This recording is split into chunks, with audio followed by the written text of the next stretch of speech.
Good morning. I know, but you are too close. We are here this morning, a beautiful day in downtown Florence, to talk to y'all about the 2020 South Carolina Pecan Festival for this year. The Pecan Festival started as an idea, and it grew up as downtown has grown up. And it started as an idea from Pat Gibson, High Moore, and Gene Downing, who came to the Downtown Development Corporation with this idea of a unique something special for Florence. In the beginning, it began with a dream. It was a wish, a hope, and a promise of something that might happen and might come to be. And literally, we started off in 2 blocks with 2 stages, and we were hoping we would have 500 people, 1,000 people. We had no idea. We started off, we had much more than we ever imagined. 2,500 people showed up. And from that point in 2003 till now, it has grown exponentially to become the South Carolina Pecan Festival. And it has grown to become something that is unique and special not only to the city of Florence and to Florence County and to the PD region, but it has grown to be something very unique and special for the state of South Carolina, and a signature event, one of the top signature events for the entire southeast of the United States. And it has grown in stature, it has grown in its recognition through a sacred trust that has developed between the festival and the Downtown Development Corporation, that is the owner of the festival, the city of Florence, the county of Florence, as well as all of our many sponsors, vendors, partners, and our many, many festival attendees. We've grown to be annually over 50,000 attendees each year. So the festival committee and I, as chair of the festival committee, we take this responsibility and this sacred trust very seriously. And when we think about, in the last few years, the kind of recognition that the festival has gotten, Travel and Leisure magazine named South Carolina Pecan Festival the best fall festival in South Carolina in 2018. We were featured in AAA magazine, Go magazine in 2019 as the best fall food festival. We were featured in Southern Flavor magazine. We were also awarded the best community festival for the state of South Carolina by the Municipal Association, as well as locally with the Morning News. And we had developed some unique partnerships along the way. Duke's Mayonnaise selected the South Carolina Pecan Festival as one of its venues for its 100th anniversary tour. We've also had the South Carolina Commerce Workforce Development Program began a partnership with the festival to present the STEM program. And so we've grown in each one of these areas, and we will continue to grow. But as we look in this COVID world that we're in today, and we think about where we are, it is with a heavy heart, but with a full sense of responsibility, that we acknowledge that the world we're in right now simply will not allow for the festival to go forward in 2020, with our 17th annual festival as it would be this year.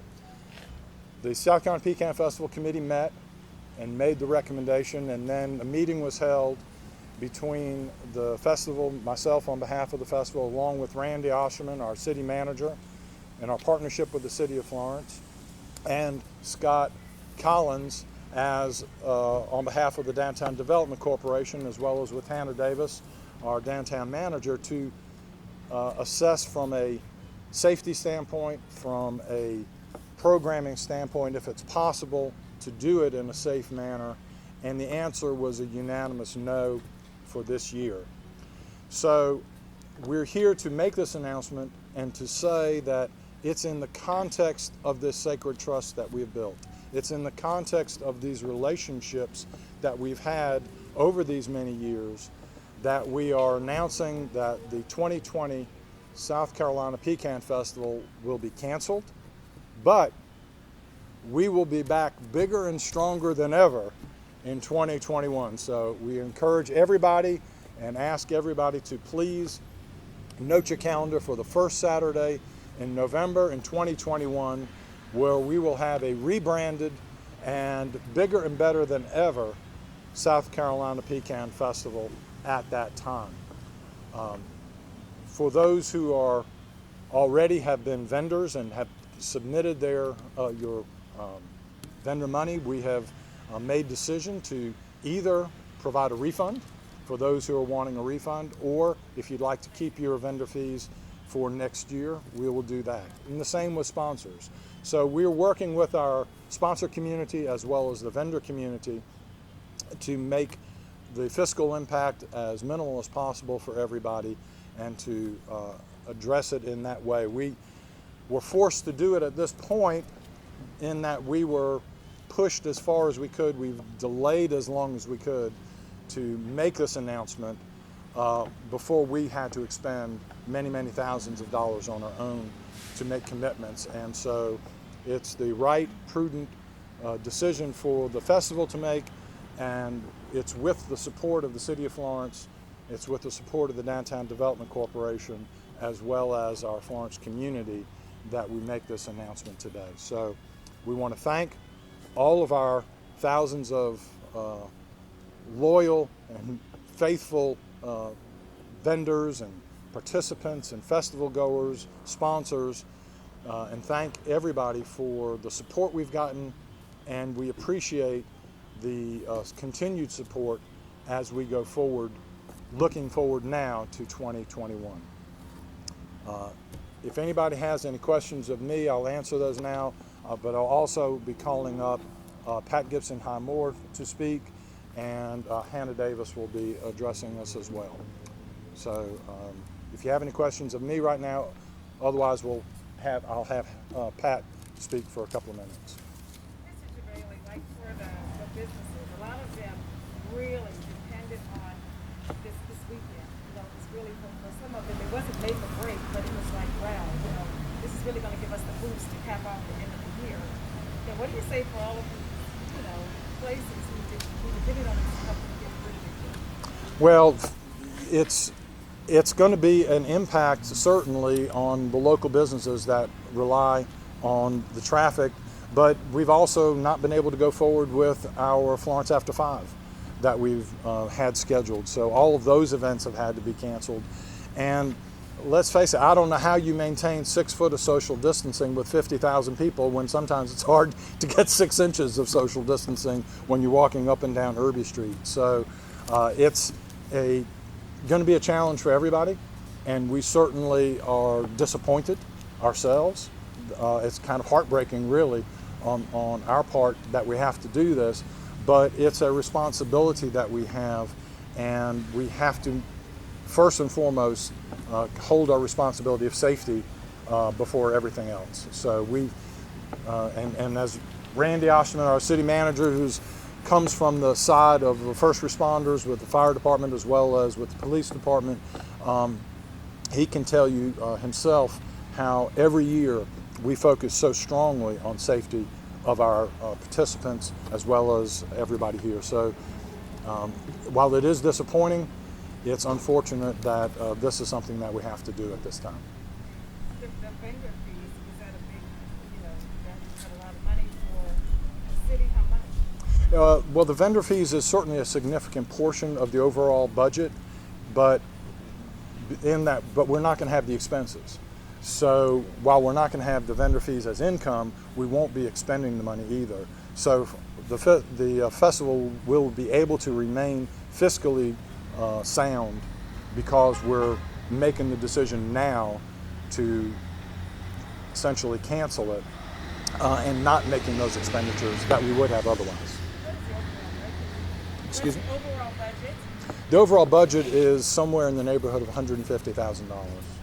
So it's we have to be very wise and responsible in making those financial decisions, and so we can't make those expenditures and then make a decision later to cancel it. So now, before we start spending those thousands of dollars, we feel like we're pressed and pushed it as long as we could to make the decision now. We are seeing some other outdoor events happen across our area and the country with certain safety precautions in place, maybe limiting people, social distancing. Why the decision to, cancel instead of try and do something like that? There's other, first off, we can't speak for any other festivals and any other entities. And I'm not sure if it's comparing apples and apples when you look at the Pecan Festival and 50,000 people roaming the streets, oftentimes elbows touching as they go through, with 250 vendors, 70 food vendors, about 70 food vendors. How do you maintain all of the cleanliness that you need to have? How do you do that in a responsible way? And we are not comfortable that we'll be able to do it and provide the safety and security to our festival goers, to the vendors who come, as well as to the employees, because we have so many employees that work the festival. So we need to make sure that the City of Florence employees that work, that we're also looking out for their safety and well-being as well.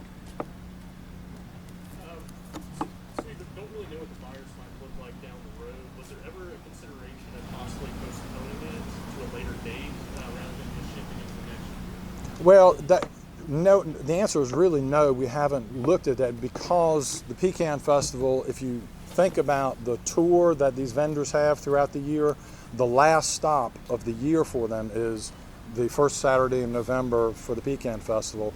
And pretty much all those national vendors that come through, they shut it down after that date. So it's as late in the season as you can have it and still put a festival on. So just on an annual basis, we have it as late as it can be. And after that, it just gets too late into the year to pull something like this off. So we're not in a position to postpone it, a month or two and still do it. So the prudent decision is to postpone it till next year. Well, to 2021. The ancillary events, will they still run like a nut and bike like a nut, or are we not running a Viking this year? No, the Run Like a Nut, the Bike Like a Nut, those other events are all come under the Pecan Festival umbrella. And because the festival's not going to be going forward, we're not going to be able to put those on. And we have our committee, we have members of the committee here. We have members of the community, as supporters here, who have. And I'm going to tell you, I've worked with lots and lots of committees over the years, but nobody works any harder and is any more enthusiastic and is any more diligent and passionate about the work that they do primarily as volunteers than the South Carolina Pecan Festival Committee. And so and no one has a greater love for wanting to see this happen than the committee. So for the committee to come forward unanimously and say this is the right thing to do, for the city to come forward unanimously and say it's the right thing to do, for the Downtown Development Corporation, and Scott's here on behalf of the Downtown Development Corporation, for all the partners and our sponsors, and we've talked to a number of our sponsors who also agree. So we vetted it with a number of different lead individuals and lead partners in the process, and we've got nothing but positive, unanimous support for this decision. Yes. I don't know if you have any numbers on what the usual Pecan Festival would bring to the, economically would bring to the community, and not having it would, how it would impact the local. Well, any numbers in terms of the economic impact, of course, would be pre-COVID numbers. So you already are talking about different numbers now in a COVID world versus a non-COVID world. So it's really impossible to come up with that given the lack of framework and the lack of a baseline to begin with. So there certainly will be an economic impact that would be experienced in our community, but we're not able to try to put a number on that. But it's significant. It is significant. And you say what past years would have brought to the city in past years, like 2019, did you say? I don't know that we did an assessment for 2019, but I mean, easily a couple $1 million. yeah, it's seven-figure impact, economic impact when you think about the whole weekend and you think about people coming and staying at the hotels and going out to eat, and the not just inside downtown area, which is about 10 linear blocks that we hold the festival. When you think about the economic impact on the entire PD region and Florence, it's significant, and it's in the multiples of millions, maybe 2 million, something in that neighborhood. So it's a significant impact that's going to be felt, but that's in the pre-COVID numbers that we're talking about. Obviously, in the COVID world, it's much less. All right, thank you. At this time, I'll ask Pat Gibson Moore, City Councilwoman and co-founder of the Pecan Festival, for her remarks. Pat?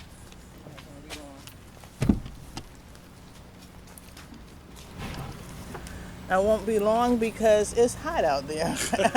I see the sweat all over your faces. When the Pecan Festival first started, it was started because it came to mind that Florence didn't have its own special, unique flavor. A lot of the surrounding areas, Darlington, King Street, they had their flavor and we didn't. So we needed our own flavor. What George failed to mention is the first festival with the two stages. The two stages were actually borrowed from Bowcraft. And we didn't have many people at all. We were afraid. We was like, please let some people show up. And we did have around 2,500 the first year. As you notice, I have on my 6th annual Pecan Festival shirt. And the Pecan Festival is dear to my heart because to get it started, it took a lot of talking and a lot of changes. Florence City Council did not think it could happen. The Chamber did not think it could happen. But when we went to downtown, Florence Downtown Development Corporation, they took us, they handled us like we're babies. And they nourished us, and it's grown to over 50,000 people. It's disheartening because it's close to my heart that we have to cancel this year because of the COVID-19. But more importantly to my heart is the City of Florence residents and all of you guys. We don't want to put any of you in danger because my heart speaks, and that's what my heart speaks to you. I want you safe, and I want everyone to be around in 2021 to be able to come out to our new and improved Pecan Festival. That's going to be bigger and better than ever. So hats off to everyone in the City of Florence, hats off to all the Pecan Festival committees, and I just want you to know that you're in my heart. You're in my heart because I want you to stay safe. And I'd rather cancel the Pecan Festival in its entirety every year, no longer have it, than to put you in harm's way. Thank you. Thank you, Pat. Also asked Hannah Davis to come forward. Hannah's, I can't talk with this thing on. Hannah's our representative on the Accelerate South Carolina, and it's an honor that the Pecan Festival got asked to have a representative for the festival's subcommittee, I guess, that's on it, and Hannah's our representative for that. And so to that end, I'll ask Hannah if she'd come forward and speak to that aspect of it. I promise to keep it even more brief than Pat was. I know it's all hot out here. I'm Hannah Davis. I'm the development manager for the City of Florence and one of the organizers of the South Carolina Pecan Festival. One of the more unique experiences that we've had with this journey of cancellation, as we kind of need to call it, we were asked to sit on the governor's Accelerate SC task force in partnership with the South Carolina Festival and Events Association and the Municipal Association's Main Street South Carolina program. We sat on the task force to help develop guidelines for the resumption of festivals and events and outdoor activities in the state. It was an 8-week-long process. We came up with a really great document. That document's available on the Accelerate SC website. But one of the primary things that it calls for is if we cannot reasonably make the changes fiscally, with our insurance, with attendee safety, then the best thing to do at this point is to cancel. I think that's one of the most important things. And like George said, we can't speak to other festivals in the area that may choose to go on, but we can speak for our festival, and we can be leaders in the state for how we handle our own event. Anybody have any questions about the guidelines? Told you I'd be brief. Thank y'all.